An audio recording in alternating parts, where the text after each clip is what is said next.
1947 जब अंग्रेजों ने सब कुछ समेटा और हिंदुस्तान छोड़ दिया, उस वक्त एक नया मुल्क बना पाकिस्तान। तो बंटवारा हुआ और साथ में बांट दी गईं लाखों जिंदगियां और शायद दिल भी। कश्मीर एक ऐसा सूबा जो आज तक दोनों मुल्कों के बीच तकरार की सबसे बड़ी वजह बना हुआ है। ये करो 1947 में पहली जंग, फिर 1965, फिर 1971 जिसमें पाकिस्तान को दो हिस्सों में बांट दिया गया और बांग्लादेश बना। फिर आया 1999 का कारगिल, एक ठंडी और खतरनाक जंग जो पहाड़ों में लड़ी गई। और इन सब के बीच कभी बम धमाके, कभी सर्जिकल स्ट्राइक, टेंशन कभी पूरी तरह खत्म नहीं हुई। आज की वीडियो थोड़ी सी अलग है मगर बहुत जरूरी। हम बात करेंगे पाकिस्तान और इंडिया की मिलिट्री ताकत की पीछे की कहानी, आज की हकीकत और एक कंप्लीट मुकाबला, सिपाहियों से लेकर टैंक, जेट से लेकर न्यूक्लियर ताकत तक। वीडियो पूरी देखना, मज़ा आएगा और बहुत कुछ सीखने को मिलेगा। शुरू करते हैं। 1947 की तकसीम से शुरू हुआ ये सफ़र जल्द ही जंगों की सीरीज़ बन गया। 1948, 1965, 1971 और फिर 1999 की करगिल जंग। हर बार जंग ने जख्म दिए मगर सिखाया भी बहुत कुछ। दोनों मुल्कों ने अपनी फौजों को मजबूत किया, हर मोर्चे पर, जमीन, समुंदर और फिजा में।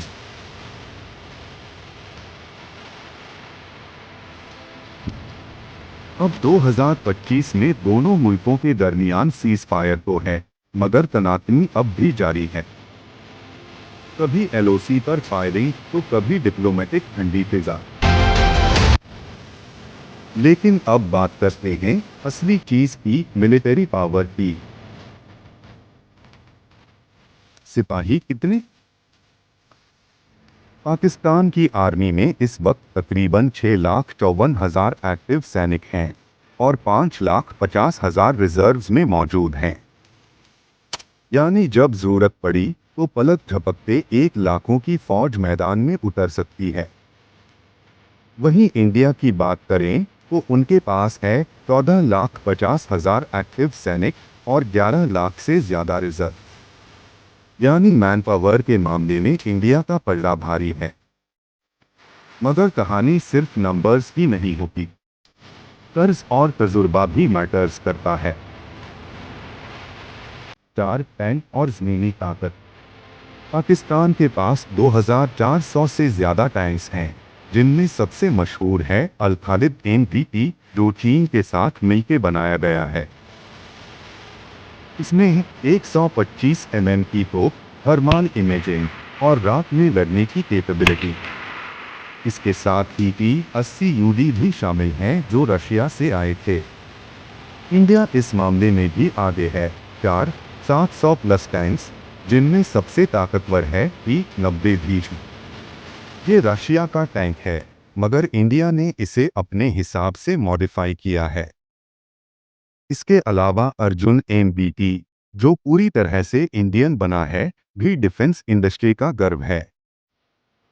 अब फिजा की बात करें तो पाकिस्तान एयरफोर्स का नाम दुनिया में जाना जाता है ट्रेनिंग, टाइमिंग और टैलेंट में। इनके पास हैं 1,400 से ज्यादा एयरक्राफ्ट और करीब 390 फाइटर जेट्स। खास तौर पर JF-17 थंडर, जो पाक चाइना का जॉइंट प्रोजेक्ट है, और F-16 फैल्कॉन्स, जो अमेरिका से आए थे। इंडिया की एयरफोर्स और भी बड़ी है, 200 प्लस एयरक्राफ्ट और 600 प्लस फाइटर जेट्स। इनमें शामिल हैं सुखोई Su-30 MKI, जो इंडिया का स्पेशल एडिशन है रूस के Su-30 का। इसके अलावा राफेल, फ्रांस से आया एडवांस जेट, और मिराज 2000, जो कारगिल में अहम रोल निभा चुका है। नेवी और न्यूक्लियर पावर, हल्की सी झलक। समुद्रों की बात करें तो इंडिया की नेवी कहीं ज्यादा बड़ी है। एक एयरक्राफ्ट कैरियर, 10 डिस्ट्रॉयर्स और न्यूक्लियर सबमरीन भी मौजूद हैं। पाकिस्तान की नेवी छोटी है मगर फुर्तीली है। उसके पास डीजल इलेक्ट्रिक सबमरीन्स और फास्ट अटैक क्राफ्ट्स हैं जो कोस्टलाइन की हिफाजत में माहिर हैं।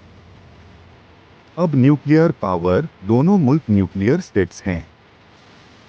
पाकिस्तान के पास तकरीबन 160 न्यूक्लियर वारहेड्स हैं और इंडिया के पास 170 प्लस।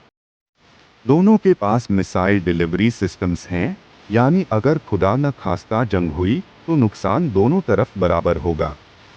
अब बात करते हैं एक दिलचस्प मुद्दे की। आगे बढ़ने से पहले जल्दी से हमारा चैनल रिएक्टून सब्सक्राइब कर लो। देखो दोस्तों, माना कि पाकिस्तान के पास फौज और हथियार तादाद में इंडिया से कम हैं, लेकिन सच ये भी है कि पाकिस्तान ने पहले भी कई बार इंडिया को मुंहतोड़ जवाब दिया है। हाल ही में इंडिया ने सिंदूर नाम से एक ऑपरेशन शुरू किया था, जिसका मकसद था पाकिस्तान के खिलाफ एक बड़ी कार्रवाई करना। लेकिन दोस्तों, ये पूरा ऑपरेशन बुरी तरह से नाकाम हो गया। भारत ने कुछ महीने पहले एक नया प्रोग्राम शुरू किया था, जिसका नाम था वाइब्रेंट बॉर्डर्स प्रोग्राम। इसका मकसद था कि सरहद के इलाकों में विकास हो, लोगों को बेहतर सुविधाएं मिले और फौज और आवाम के दरमियान बेहतर रिश्ता बने। लेकिन अफसोस, ये प्रोग्राम कामयाब नहीं हो पाया। क्योंकि एक तरफ जहां तरक्की की बातें हो रही थी, वहीं दूसरी तरफ एलओसी लॉक पर झड़पें और फायरिंग बढ़ने लगी। लोगों ने इसे सिर्फ एक दिखावा समझा। कई जगह एहतजाज, विरोध भी हुआ और बहुत से लोगों ने कहा, ये तो सिर्फ चुनावी चाल है। अब पाकिस्तान का हिस्सा। अब नज़र डालते हैं पाकिस्तान की तरफ। 14 फरवरी 2024 को पाकिस्तान ने एक प्रोग्राम शुरू किया, जिसका नाम रखा गया ऑपरेशन अज्म A9-2024। इसका मकसद था कि भारत के बढ़ते हुए कदमों का सही और मजबूत जवाब दिया जाए और अपने दोस्त देशों जैसे चीन और तुर्की के साथ ताल्लुकात और मजबूत किए जाएं। इस प्रोग्राम के तहत कुछ टारगेट्स रखे गए। सरहद पर ड्रोन निगरानी बढ़ाना, इंटेलिजेंस सिस्टम को मजबूत करना और सबसे अहम, कश्मीर के मसले को फिर से दुनिया के सामने लाना। 22 मार्च 2024 को पाकिस्तान ने एक डिप्लोमेटिक मुहिम भी शुरू की, जिसका नाम था कश्मीर सॉलिडेरिटी कैंपेन। इस मुहिम में पाकिस्तान ने यूएन और ओआईसी ने कई बयान दिए और भारत पर ह्यूमन राइट्स वायलेशन के इल्ज़ाम लगाए। दोनों मुल्कों के पास ताकत है, मगर असली ताकत तब है जब उस ताकत को अमन में बदला जाए। दुआ करते हैं कि आगे जंगें सिर्फ वीडियो गेम्स और डॉक्यूमेंट्रीज में देखी जाएं, असल जिंदगी में नहीं।